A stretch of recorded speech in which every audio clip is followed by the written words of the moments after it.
Kazuma from Konosuba had the Omnitrix. Let's get into it!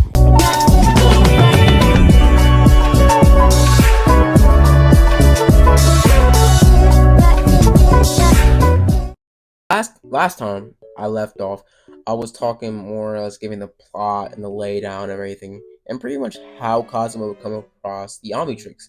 Now, somehow the Omnitrix universe, or the Omnitrix in general, has merged into the Konosuba world, but it also has caused a chain reaction I didn't talk about too much in the last part, where now different elements from the Benton world are now sort of mixed into the Konosuba universe.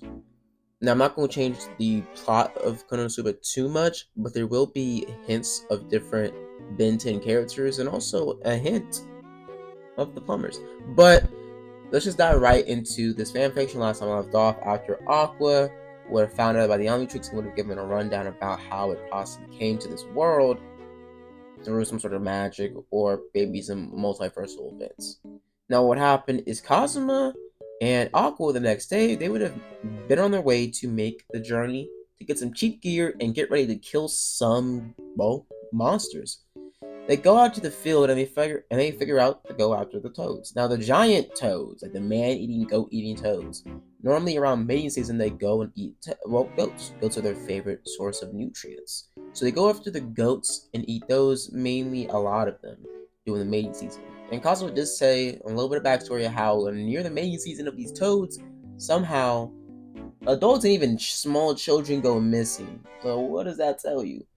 But basically what happened is, well, Kazuma and, well, Aqua go out to venture over and venture out to try to figure out or try to take these monsters down.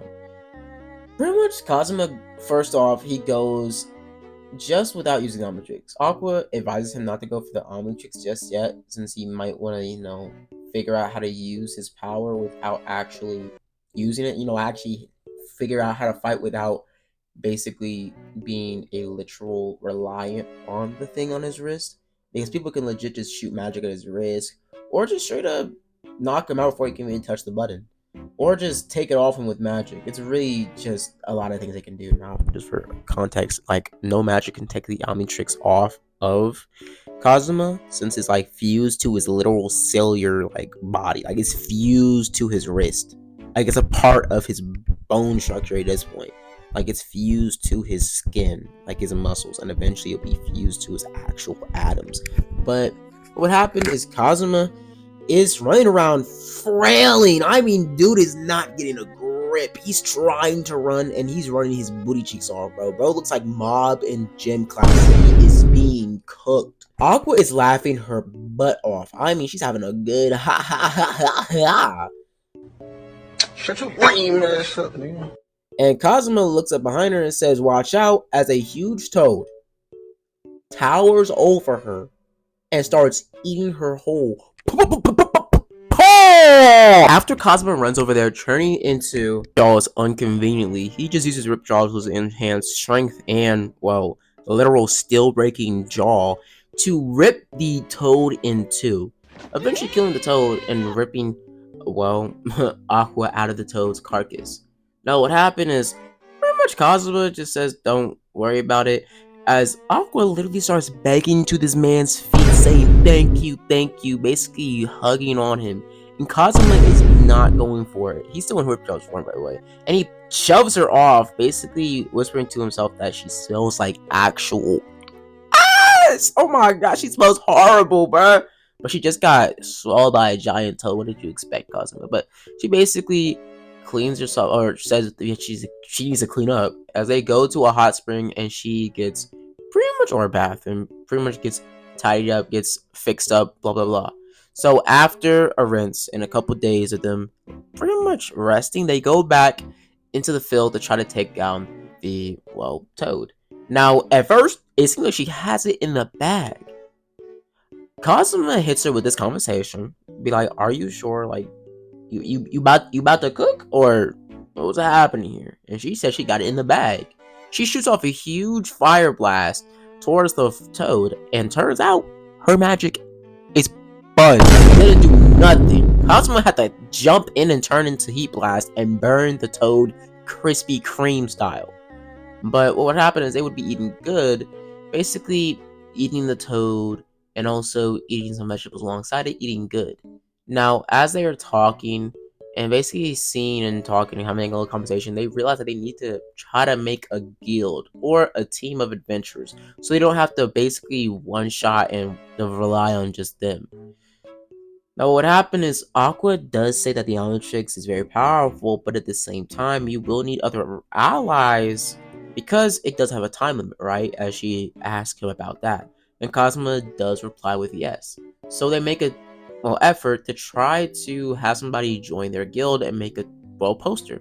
They wait and wait and wait, and Cosma just starts pretty much, let's just say, chewing her out, saying you literally thought someone was really gonna come.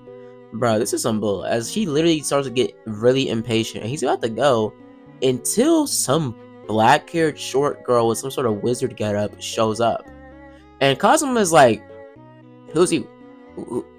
Whose man is this?" Like he is not messing with her, but she basically says that she is the almighty explosion wizard murder, and I'm like, she's this basically what would happen is after, well, let's just say she does her Megamine, that's the girl's name, does her whole introduction and he blah blah yada da. Basically, she goes on and says that she is a crimson demon, as Aqua actually does ask her that because she notices that her eye is red, and she goes on about how she is an explosion wizard. And Cosmo's like, so what can you do? Like he tried to suppress her a little bit. So what happened is she basically starts to beg. She begs to be a part of their team. I mean, bro, what? So like basically Cosmo just straight up stiff arms the shit out of her as she tries to get on top of him, bro. I mean, like he stiff armed the absolute soul out of this girl. But eventually, through a little bit more jibber jabbering and muttering, they eventually let her on, feeling a little bit sorry for her. Mainly Cosmo feeling a little bit, sorry for her. But she could be an easy fodder and also a pretty good, well, let's just say punching bag if she becomes useless mid-fight. Just grab her lifeless, small, bite-sized body and just chuck her in the line of fire. Simple stuff, So Cosmo, Aqua, and Megamine go out to fight. Cosmo having a sword and having the Omnitrix pretty much underneath his sleeves in his jumpsuit and getting ready to go. So Megamine doesn't know yet about the Omnitrix, but she will soon find out. Now, what would happen is a huge fight would have broken out, and about 3 to 4 different toads would have popped out of nowhere. Eventually, they would have started to try to bum rush, well, pretty much, let's just say Megamine in the group, as Megamine throws off a huge explosion. I mean, Kazuma is straight up in awe, as it leaves a huge crater, and Kazuma's like, holy cow! About all 4 of the toads are dead, and Kazuma says, dude, use it again, as a bunch around 5 to 4 more show up, as she is out for the count. Kazuma says, what the freak, what happening? And she says, I can only use it once a day. Nigga, what? Kazuma's like, are you pulling my leg right now? The tension is getting high, and Aqua tries to fight back, but she gets chopped too. Like, Aqua and Megamine are literally, like, just bags of water right now. They are practically freaking useless, and Kazuma is pissed off at this point. But Kazuma transforms into another transformation and gets ready to go crazy. Kazuma dials the Omnitrix and presses down on it, but he gets a new transformation.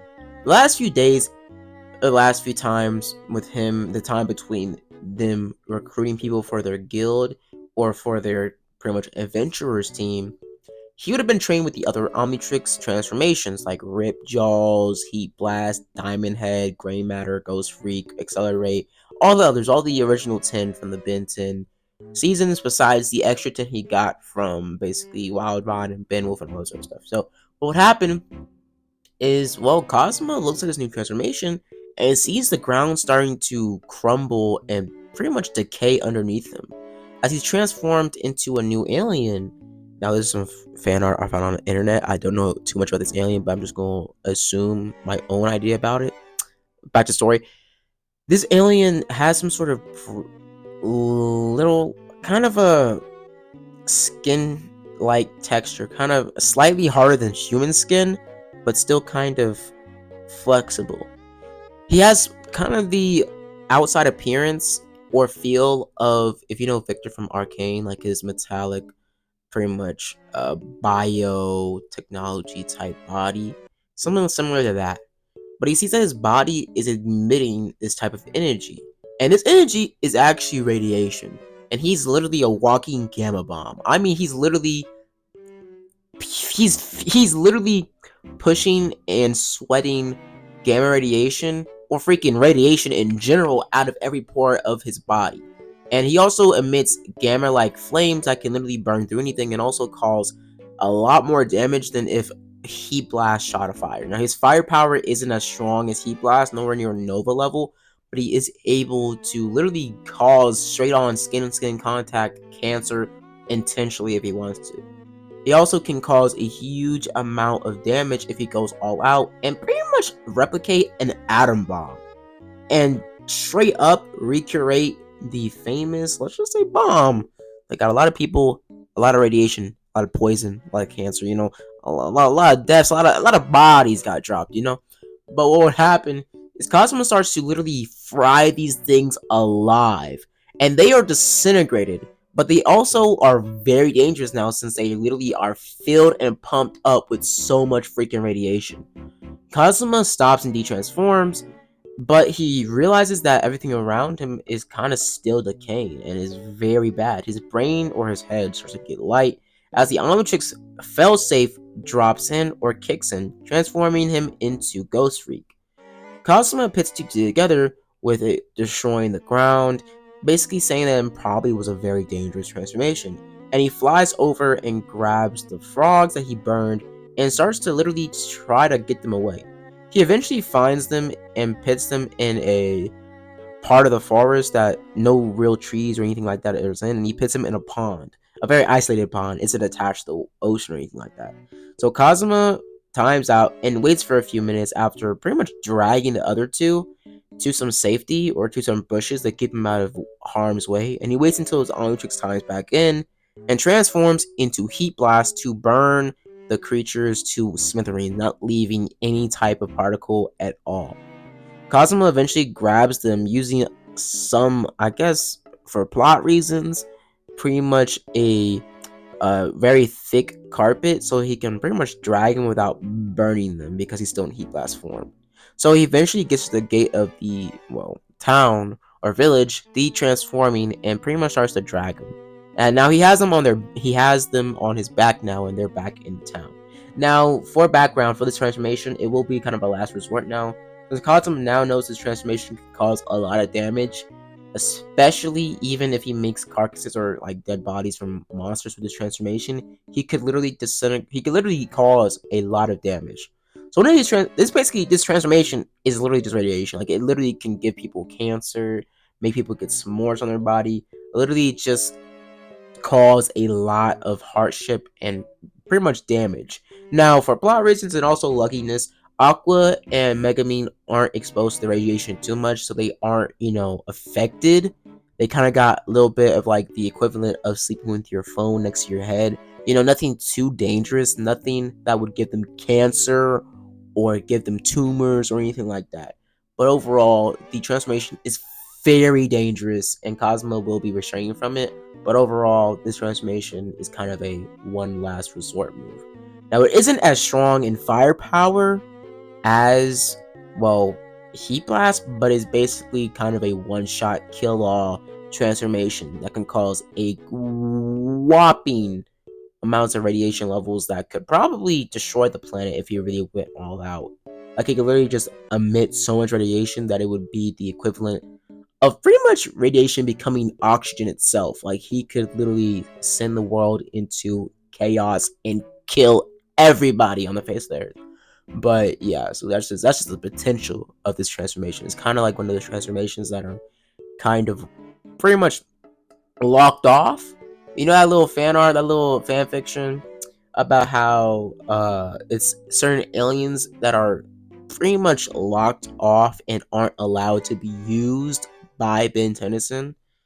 But yeah, what would happen is Aqua, Megumin, and Cosmo would have been on their way to pretty much the town or the guild to get cleaned up.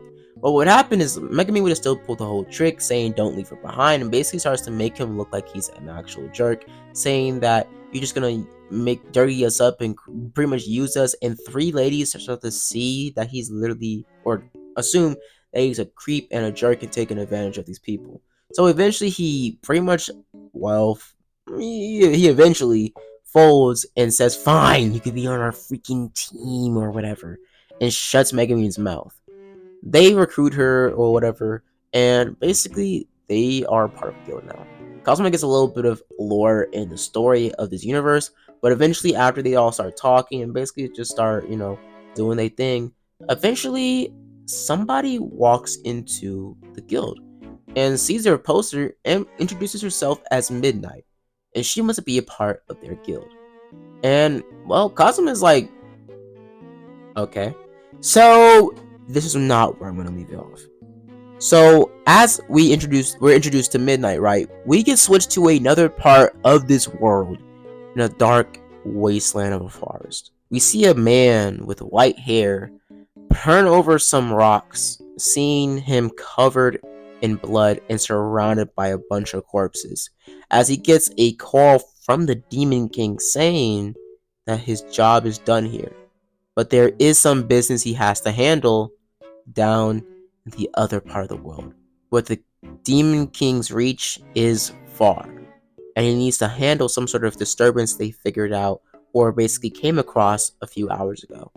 So let's just say in this, simply, a certain white-haired individual will be introduced into this story. But I'm gonna leave it out here, guys. Hope you guys enjoyed the video. Please like and subscribe, and as always, guys, have a blessed day. Deuces.